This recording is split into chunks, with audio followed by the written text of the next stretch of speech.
Faith Time is our weekly conversation on matters of faith, and joining us this morning is Pastor Corey Brown with W3 Baptist Church. Good morning to you, sir. Good morning. We wanted to talk about making the church the centerpiece of the community. How do you define that, first of all?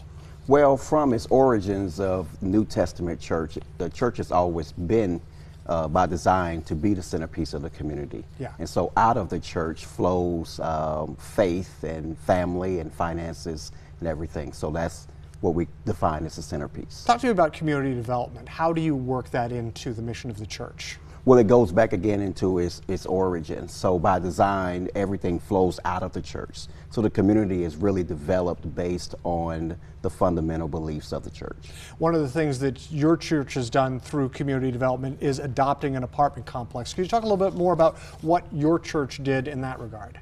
Well, we were able to take on an apartment complex that was drug infested, crime riddled, and able to adopt that particular complex and bring resources into that apartment and help those residents experience a better life. How do you think these actions help make the church a valued part of the community? Well, it becomes visible, right? And it becomes that reliable resource where people can actually make the connection with the church and get the resources that it needs so the community can be viable. What are the challenges in doing that sort of outreach?